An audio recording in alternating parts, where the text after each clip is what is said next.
Hey, what's going on, guys? It's Bakes here, and thank you for joining me for day number 16 of my 31 Days of Horror. This is where I'm watching and reviewing 31 different horror movies over 31 days all through the month of October. Today we are taking a trip back to the year 1964 with a movie directed by William Castle, who probably doesn't need too much of an introduction. For those who are unaware, I guess, he's known for doing horror thrillers, and he was given the moniker of being the king of gimmicks.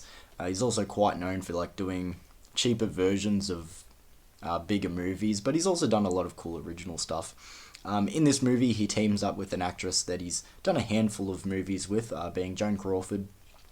Today's movie is titled Strait-Jacket. Like I said, from the year 1964. I'm actually going to take the slip off it because I like the original poster and cover art more underneath. This is a movie that I've seen 3 times now with this rewatch for today's review. One that I really enjoy, so I'm excited to get into this one, but I'll quickly start with the plot like I usually do. So in this movie, Joan Crawford plays the character of Lucy. She's just come back from a trip, and she's come home and peered in the window to discover her husband in bed with another woman. This enrages her, so she grabs an axe and murders the two of them in their sleep. However, she is witnessed by her daughter. Her daughter sees this all happen, and the daughter's name is Carol, played by Diane Baker, so another kind of bigger name in this one as well.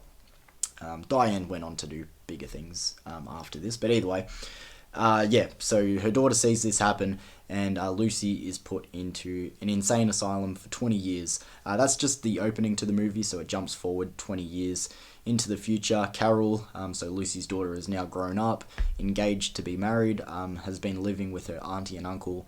But now Lucy has been cleared, and she's allowed back out into the world, and she's coming home to see her daughter and her family and adjust back to a normal life the best she can. However, maybe all of her trauma and her past is not quite behind her yet, and she's sort of starting to get haunted, and maybe she's not as well as what she first thought she was after being released. And that's pretty much the plot that we have here for Strait-Jacket. I've always found the plot to sound and be quite similar to Psycho 2.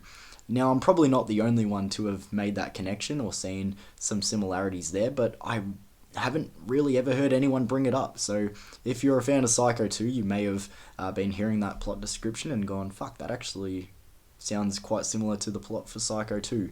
And it does have similarities, and I mean, this movie is clearly inspired by, Alfred Hitchcock's Psycho, and that's just kind of the person that William Castle was, and like I said, he was sort of known for doing cheaper takes and everything, but this movie feels original enough, and it's one that I'm super excited to talk about, because like I said, this was a 3rd time watch now, and still enjoyed it this time. So let's get into my thoughts of Strait-Jacket from the year 1964. The first thing I want to highlight is the score for this movie, because it is really, really solid and just one of my favourite overall elements, and you get the first taste of it very early on during the opening credits. It's so haunting, and it's whimsical, and it's almost got this sci-fi twang to it as well. It just really suits what's going on in this movie as well. The score is just something that I've always loved about this movie. I'm also really the farm setting. It just seems very quiet and peaceful, and then you've got the underlying tension of having Lucy back, and everyone knows what she's done, and she's starting to have her mind play tricks on her and everything like that, and just having the farm setting as well, which just sort of keeps it smaller scale and has all of our characters kind of confined to one small area, which is nice.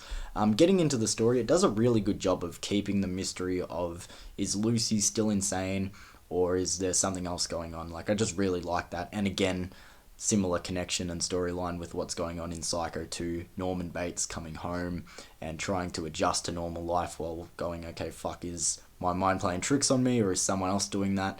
As I said, pretty similar plot points. Psycho 2 obviously came out afterwards. I actually like Psycho 2 more as well, but does a very good job of that plot point and storyline in this one as well. Even when nothing is going on in this movie, I just really like the feel and the vibe of it. Right from the word go to the end of the movie, I'm never bored. I'm always just locked in. I just really enjoy the feel to this movie. The acting, the dialogue, direction, all of that is solid, so no notes really.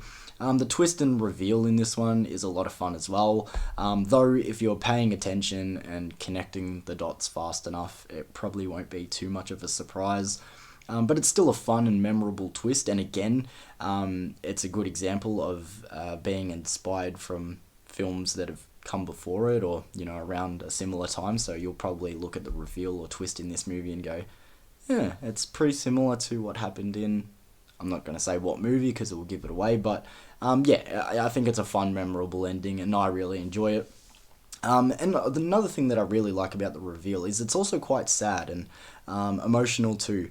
There's just a lot of things that I really do like about this movie. I'm going to try and keep it short because I kind of don't really have notes for this one. By all means, it's not a top favourite of mine, but every time I watch this movie, it's enjoyable and it's never a chore to get through. I'm going to give Strait-Jacket from the year 1964 an 8 out of 10. Like I said, I definitely recommend it. Even if you have seen Psycho 2 and you're like, okay, now I can sort of piece together a very similar plot line and stuff. And like I said, I do enjoy Psycho 2 more. But this movie's always been like, even though I see the connections, it's like I enjoy them both a lot. So definitely recommend Strait-Jacket. A lot of fun. One of my favourite William Castle movies, honestly. Like, I know a lot of people would probably say like The Tingler and of course House on Haunted Hill and everything like that. But Strait-Jacket's always been right up there for me. Enjoyable watch every time I check it out. So thank you for joining me for day number 16, guys. Appreciate it as always. And I'll see you tomorrow for day number 17. Thanks.